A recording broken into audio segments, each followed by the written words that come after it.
వాళ్ళ మానేపల్లి గ్రామానికి సంబంధించి పెద్దమ్మ గుడికి రావడం జరిగింది.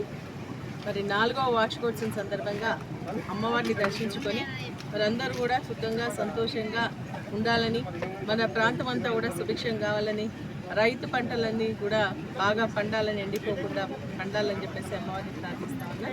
మరి ఇక్కడ మన సోదరులందరూ కూడా, ముద్రా సోదరులందరూ కూడా మంచి ఆలయాన్ని నిర్మించుకోవడం జరిగింది. మరి అమ్మవారు కూడా మరి ఏదైతే కోరికలు కోరుకుంటామో అవన్నీ కూడా చేసేటువంటి అమ్మ. కాబట్టి అమ్మవారిని నేను ప్రార్థిస్తా ఉన్నా.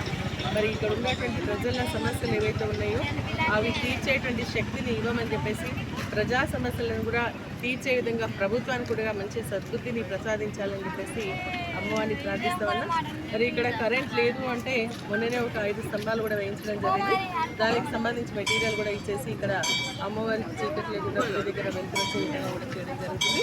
మరి అదేవిధంగా ఇక్కడ సీసీ రోడ్డు కావాలని చెప్పేసి కూడా అడుగుతాను. తప్పకుండా అమ్మాయి యొక్క ఆశీర్వాదంతో ఇక్కడ సీసీ రోడ్డు కూడా శాంక్షన్ చేయిస్తామని చెప్పేసి కూడా